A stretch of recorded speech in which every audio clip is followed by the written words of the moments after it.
Deuteronomy chapter 15. At the end of every 7 years, you must cancel debts. This is how it is to be done. Every creditor shall cancel any loan they have made to a fellow Israelite. They shall not require payment from anyone among their own people, because the Lord's time for cancelling debts has been proclaimed. You may require payment from a foreigner, but you must cancel any debt your fellow Israelite owes you. However, there need be no poor people among you, for in the land the Lord your God is giving you to possess as your inheritance, he will richly bless you, if only you fully obey the Lord your God and are careful to follow all these commands I am giving you today. For the Lord your God will bless you as he promised, and you will lend to many nations, but will borrow from none. You will rule over many nations, but none will rule over you. If anyone is poor among your fellow Israelites, in any of the towns of the land that the Lord your God is giving you, do not be hard-hearted or tight-fisted towards them. Rather, be open-handed and freely lend them whatever they need. Be careful not to harbour this wicked thought. The 7th year, the year for cancelling debts, is near, so that you do not show ill will towards the needy among your fellow Israelites and give them nothing. They may then appeal to the Lord against you, and you will be found guilty of sin. Give generously to them, and do so without a grudging heart. Then, because of this, the Lord your God will bless you in all your work and in everything you put your hand to. There will always be poor people in the land. Therefore I command you to be open-handed towards your fellow Israelites, who are poor and needy in your land. If any of your people, Hebrew men or women, sell themselves to you and serve you for 6 years, in the 7th year you must let them go free. And when you release them, do not send them away empty-handed. Supply them liberally from your flock, your threshing floor, and your winepress. Give to them as the Lord your God has blessed you. Remember that you were slaves in Egypt, and the Lord your God redeemed you. That is why I give you this command today. But if your servant says to you, I do not want to leave you, because he loves you and your family, and is well off with you, then take an awl and push it through his earlobe into the door, and he will become your servant for life. Do the same for your female servant. Do not consider it a hardship to set your servant free, because their service to you these 6 years has been worth twice as much as that of a hired hand, and the Lord your God will bless you in everything you do. Set apart for the Lord your God every firstborn male of your herds and flocks. Do not put the firstborn of your oxen to work, and do not shear the firstborn of your sheep. Each year you and your family are to eat them in the presence of the Lord your God at the place he will choose. If an animal has a defect, is lame or blind, or has any serious flaw, you must not sacrifice it to the Lord your God. You are to eat it in your own towns. Both the ceremonially unclean and the clean may eat it, as if it were gazelle or deer. But you must not eat the blood. Pour it on the ground like water.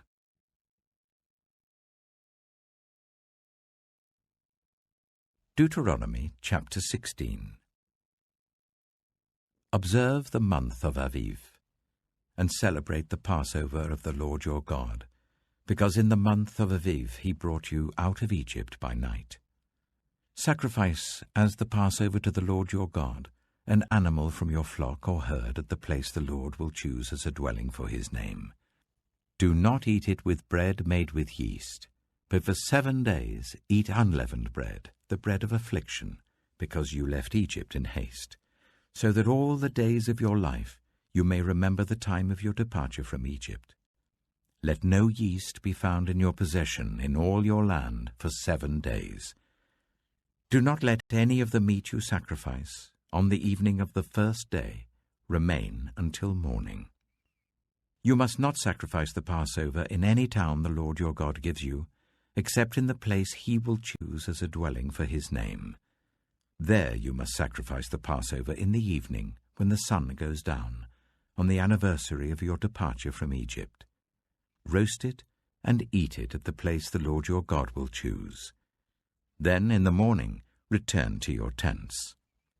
For 6 days eat unleavened bread, and on the 7th day hold an assembly to the Lord your God, and do no work. Count 7 weeks from the time you begin to put the sickle to the standing corn. Then celebrate the festival of weeks to the Lord your God, by giving a free will offering in proportion to the blessings the Lord your God has given you.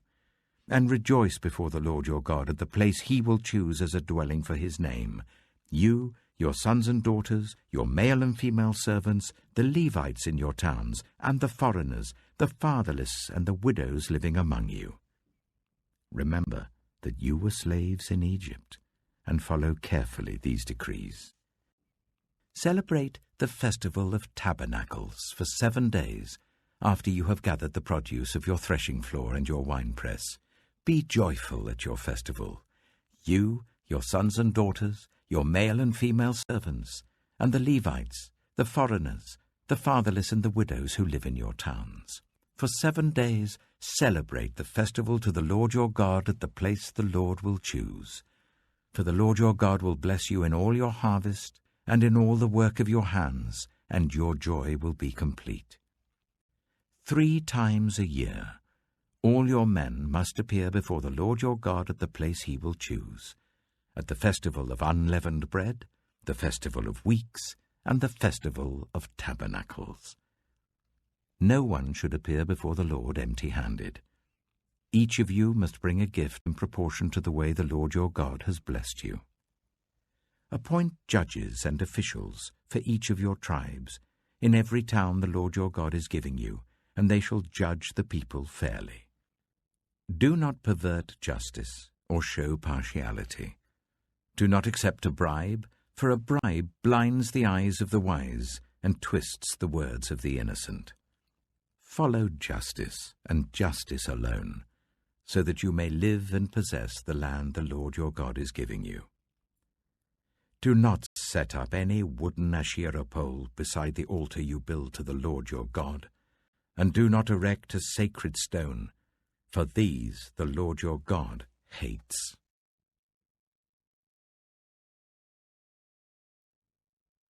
Deuteronomy chapter 17. Do not sacrifice to the Lord your God an ox or a sheep that has any defect or flaw in it, for that would be detestable to him. If a man or woman living among you in one of the towns the Lord gives you is found doing evil in the eyes of the Lord your God, in violation of his covenant, and contrary to my command, has worshipped other gods, bowing down to them, or to the sun, or the moon, or the stars in the sky, and this has been brought to your attention, then you must investigate it thoroughly. If it is true, and it has been proved that this detestable thing has been done in Israel, take the man or woman who has done this evil deed to your city gate, and stone that person to death. On the testimony of 2 or 3 witnesses a person is to be put to death, but no one is to be put to death on the testimony of only 1 witness. The hands of the witnesses must be the first in putting that person to death, and then the hands of all the people. You must purge the evil from among you. If cases come before your courts that are too difficult for you to judge, whether bloodshed, lawsuits, or assaults, take them to the place the Lord your God will choose. Go to the Levitical priests and to the judge who is in office at that time.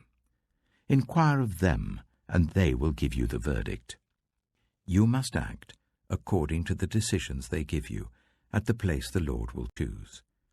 Be careful to do everything they instruct you to do. Act according to whatever they teach you and the decisions they give you. Do not turn aside from what they tell you to the right or to the left. Anyone who shows contempt for the judge or for the priest who stands ministering there to the Lord your God is to be put to death. You must purge the evil from Israel. All the people will hear and be afraid, and will not be contemptuous again. When you enter the land the Lord your God is giving you, and have taken possession of it and settled in it, and you say, 'Let us set a king over us like all the nations around us,' be sure to appoint over you a king the Lord your God chooses. He must be from among your fellow Israelites. Do not place a foreigner over you, one who is not an Israelite.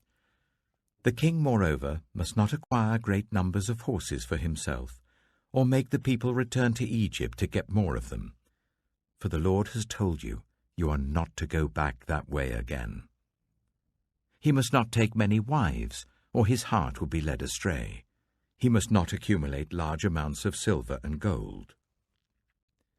When he takes the throne of his kingdom, he is to write for himself on a scroll a copy of this law, taken from that of the Levitical priests. It is to be with him, and he is to read it all the days of his life, so that he may learn to revere the Lord his God and follow carefully all the words of this law and these decrees, and not consider himself better than his fellow Israelites, and turn from the law to the right or to the left. Then he and his descendants will reign a long time over his kingdom in Israel.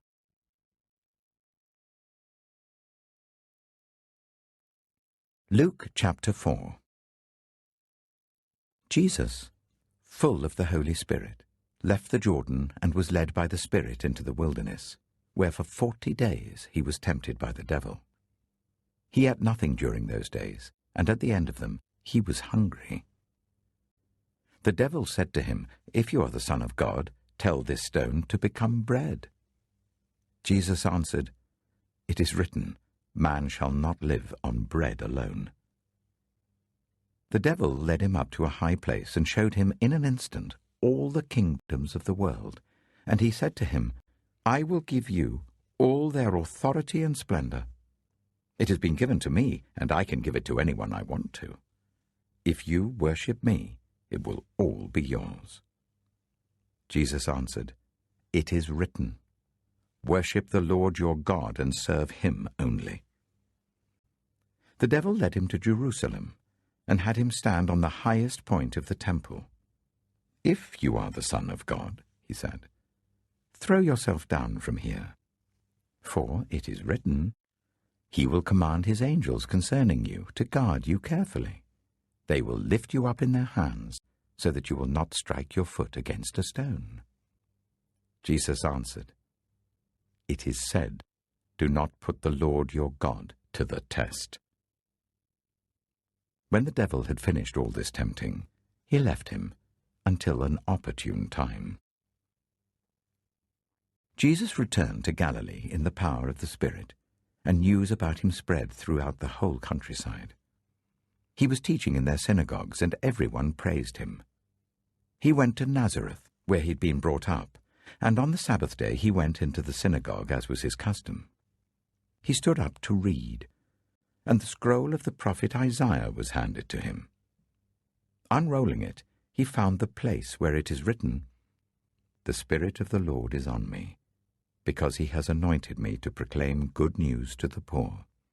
He has sent me to proclaim freedom for the prisoners and recovery of sight for the blind, to set the oppressed free, to proclaim the year of the Lord's favor." Then he rolled up the scroll, gave it back to the attendant, and sat down. The eyes of everyone in the synagogue were fastened on him. He began by saying to them, "Today this scripture is fulfilled in your hearing." All spoke well of him and were amazed at the gracious words that came from his lips. "Isn't this Joseph's son?" they asked.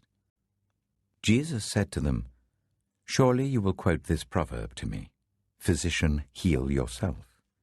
And you will tell me, 'Do here in your hometown what we have heard that you did in Capernaum.' But truly I tell you," he continued, "no prophet is accepted in his hometown. I assure you that there were many widows in Israel in Elijah's time, when the sky was shut for 3.5 years and there was a severe famine throughout the land. Yet Elijah was not sent to any of them, but to a widow in Zarephath in the region of Sidon. And there were many in Israel with leprosy in the time of Elisha the prophet. Yet not one of them was cleansed, only Naaman the Syrian. All the people in the synagogue were furious when they heard this. They got up, drove him out of the town, and took him to the brow of the hill on which the town was built, in order to throw him off the cliff. But he walked right through the crowd and went on his way. Then he went down to Capernaum, a town in Galilee, and on the Sabbath he taught the people. They were amazed at his teaching, because his words had authority. In the synagogue there was a man possessed by a demon, an impure spirit. He cried at the top of his voice, "Go away! What do you want with us, Jesus of Nazareth? Have you come to destroy us? I know who you are, the Holy One of God." "Be quiet," Jesus said sternly. "Come out of him." Then the demon threw the man down before them all, and came out without injuring him. All the people were amazed and said to each other, "What words these are! With authority and power he gives orders to impure spirits, and they come out." And the news about him spread throughout the surrounding area. Jesus left the synagogue and went to the home of Simon. Now Simon's mother-in-law was suffering from a high fever, and they asked Jesus to help her. So he bent over her and rebuked the fever, and it left her. She got up at once and began to wait on them. At sunset, the people brought to Jesus all who had various kinds of illness, and laying his hands on each one, he healed them. Moreover, demons came out of many people, shouting, "You are the Son of God." But he rebuked them and would not allow them to speak, because they knew he was the Messiah. At daybreak, Jesus went out to a solitary place. The people were looking for him, and when they came to where he was, they tried to keep him from leaving them. But he said, "I must proclaim the good news of the kingdom of God to other towns also, because